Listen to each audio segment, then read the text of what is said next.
حضرت موسیٰ علیہ السلام اور جلتی ہوئی جھاڑی کی کہانی ابراہیمی مذاہب بشمول یہودیت، عیسائیت اور اسلام کی سب سے مشہور اور اہم کہانیوں میں سے ایک ہے۔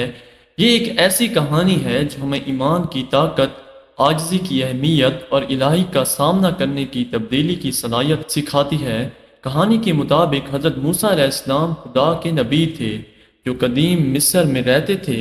ایک دن اپنی بکریوں کے ریوڑ کو چراتے ہوئے حضرت موسیٰ نے ایک جلتی ہوئی جھاڑی کو دیکھا جو شعلوں سے بسم نہیں ہو رہی تھی۔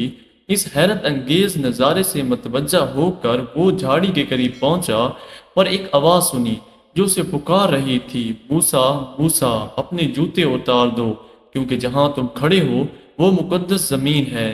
حضرت موسیٰ علیہ السلام اللہ تعالیٰ سے اس ملاقات سے خوف زدہ ہو گئے اور فوراً جلتی ہوئی جھاڑی کے سامنے سجدہ ریز ہو گئے۔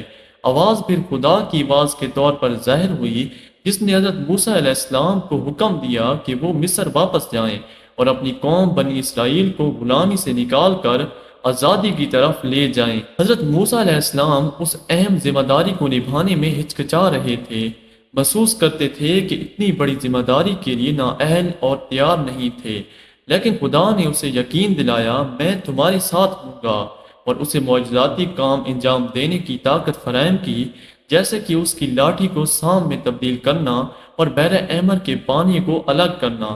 خدا کی رہنمائی اور مدد سے حضرت موسیٰ علیہ السلام مصر واپس آئے اور اپنی قوم کو غلامی سے آزاد کرنے کے لیے اپنا مشن شروع کیا۔ اس نے فرعون کا سامنا کیا اور مطالبہ کیا کہ وہ بنی اسرائیل کو جانے دے، لیکن فرعون نے انکار کر دیا اور ان کے خلاف اپنا دل سخت کر لیا۔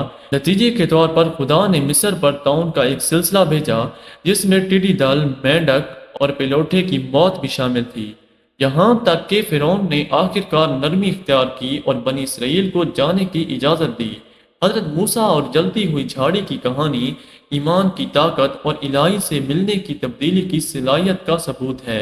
یہ ہمیں سکھاتا ہے کہ یہاں تک کہ جب ہم اپنے سامنے آنے والے چیلنجوں کے لیے نااہل یا تیار نہ ہوں، تب بھی ہم خدا کے ساتھ اپنے رشتے میں طاقت اور رہنمائی حاصل کر سکتے ہیں۔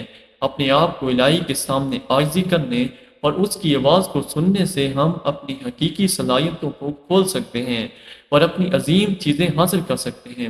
تو امید ہے آپ کو اس سے بہت کچھ سیکھنے کو ملا ہوگا۔ اگر آپ کو یہ ویڈیو پسند آئی ہے تو ویڈیو کو لائک کر دیں اور اپنے دوستوں کے ساتھ اس ویڈیو کو شیئر کر دیں، اور اگر آپ چینل پر نیو ہیں تو چینل کو بھی لازمی سبسکرائب کر دیں ایسے مزید ویڈیوز دیکھنے کے لیے۔ انشاءاللہ زندگی رہی تو اگلی ویڈیو میں ملاقات ہوگی۔ اپنا بہت سارا خیال رکھیے گا۔ اللہ حافظ۔